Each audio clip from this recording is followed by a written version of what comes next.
कुछ साल पहले की बात है। एक गुरु और एक शिष्य कहीं से गुजर रहे थे। चलते चलते वे एक खेत के पास पहुंचे। दोनों को बहुत प्यास लगी थी, तो वो खेत के बीचों बीच एक टूटे फूटे घर के सामने पहुंच गए और वहां जाकर उन्होंने दरवाजे को खटखटाया। गुरु और शिष्य पहले से ही चौंके हुए थे, क्योंकि इतना बड़ा खेत था और अच्छी खासी जमीन भी थी। लेकिन खेत की हालत देखकर ऐसा लगता था मानो मालिक को खेत की कुछ पड़ी ही नहीं है। जैसे ही दरवाजा खुला, अंदर से एक आदमी निकला।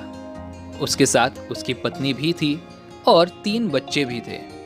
सब फटे पुराने कपड़े पहने हुए थे। गुरु ने बहुत ही विनम्र आवाज से कहा, क्या हमें पानी मिल सकता है? आदमी ने गुरु को पानी दिया। पानी पीते पीते गुरुजी बोले, मैं देख रहा हूं कि आपका जो खेत है ये इतना बड़ा है, पर इसमें कोई फसल नहीं हुई है। आखिर आप लोग अपना गुजारा कैसे करते हैं? वह आदमी बोला कि हमारे पास एक भैंस है, वह काफी अच्छा दूध देती है और दूध बेचकर कुछ पैसे हमें मिल जाते हैं, और जो दूध बच जाता है उसके सेवन से हम अपना गुजारा कर लेते हैं। धीरे धीरे शाम हो गई थी और काफी देर भी हो गई थी, तो गुरु और शिष्य ने सोचा कि आज रात हम यहीं पर गुजारा करेंगे। उन्होंने उस आदमी से अनुमति ली और वहीं पर रुक गए। आधी रात का समय था। गुरु ने अपने शिष्य को उठाया और एकदम धीमी सी आवाज में कहा, चलो हमें अभी यहाँ से निकलना है। चलने से पहले उसकी जो भैंस है उसे भी हम लेकर जाएंगे और कहीं जंगल में छोड़ देंगे। शिष्य को अपनी गुरु की इस बात पर जरा सा भी यकीन नहीं हुआ, क्योंकि जिस गुरु से वह बहुत सारी चीजें सीख चुका था, उसी गुरु ने किसी का बुरा करने के लिए बोला था। फिर भी वह उसके गुरु थे, इसके लिए वह अपनी गुरु की बात को मना नहीं कर सका। आखिर गुरु और शिष्य जंगल की ओर निकल पड़े और भैंस को भी ऐसी जगह पर छोड़ दिया जहां से उसका आना नामुमकिन था। यह घटना शिष्य के मन में बैठ गई थी और करीब 10 साल के बाद जब वह शिष्य एक बड़ा गुरु बना, तब उसने सोचा क्यों न अपनी गलती को सुधारा जाए और उस गलती को सुधारने के लिए उस आदमी से मिला जाए और उसके आर्थिक मदद की जाए, जिससे उस व्यक्ति के आगे आने वाली जिंदगी खुशहाल जिंदगी बने। इस सोच के साथ वह शिष्य निकल पड़ा उस आदमी की मदद के लिए। कुछ समय चलते चलते जब वह शिष्य वहां पहुंचा, तो फिर से एक बार वह चौंक गया, क्योंकि 10 साल पहले जो उसने खेत देखे थे, आज उस खेतों में बड़े बड़े फल के पेड़ लगे हुए थे और एक बड़ा सा घर बना हुआ था। शिष्य को लगा कि भैंस के चले जाने के बाद लगता है वह परिवार सब कुछ बेचकर यहाँ से चला गया होगा, इसलिए वो वापस लौटने लगा। तभी उसकी नजर उस आदमी पर पड़ी। शिष्य ने उस आदमी से कहा, शायद आप मुझे नहीं पहचानते, लेकिन मैं आपको सालों पहले मिला था। उस आदमी ने मायूसी भरे शब्दों में कहा, हाँ हाँ, कैसे भूल सकता हूँ उस दिनों को।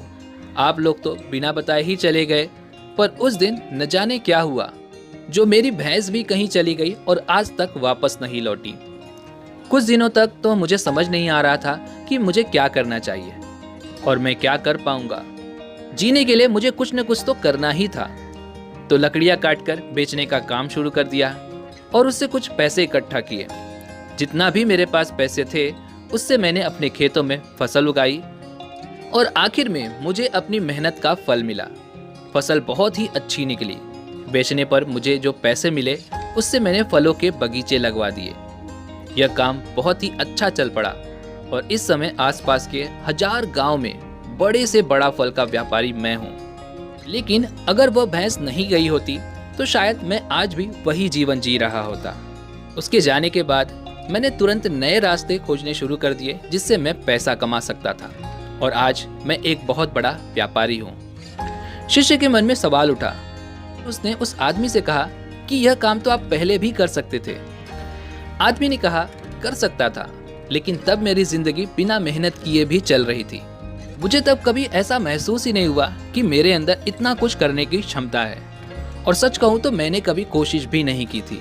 लेकिन जब मेरी भैंस चली गई, तो मुझे ऐसा लगा कि मैं दूसरा भी काम कर सकता हूँ, जिससे मैं अच्छा खासा पैसा कमा सकता हूँ और मेरे बच्चे और मेरी पत्नी को और अच्छी जिंदगी दे सकता हूँ। इसलिए मुझे कुछ न कुछ तो करना ही था और मैंने तब ठान लिया था कि अब मैं जो भी करूँगा मेहनत के साथ करूँगा और अपने दम पर करूँगा, और आज इसलिए मैं इस मुकाम पर पहुँचा हूँ। तो ये कहानी हमें ये सिखाती है कि हमें दूसरों पर कभी भी निर्भर नहीं होना चाहिए, बस आगे बढ़ते रहना चाहिए और हिम्मत नहीं हारनी चाहिए। अगर आप दूसरों पर यूं ही निर्भर रहेंगे तो शायद आप अपनी जिंदगी में कभी कुछ न कर पाएं। लेकिन अगर आप अपने रास्ते खुद बनाने का जज्बा रखते हैं, कुछ कर दिखाने का यकीन है, तो आप उस मंजिल को हासिल कर सकते हैं जहां पर आप जाना चाहते हैं। तो जीवन में कभी भी हार मत मानिएगा, क्योंकि दोस्तों आपकी हार का इंतजार तो और भी लोग कर रहे हैं, लेकिन आप एक अकेले शख्स हैं जो कि अपनी जीत का इंतजार कर रहे हैं। तो दोस्तों हिम्मत मत हारिए और चलते रहिए।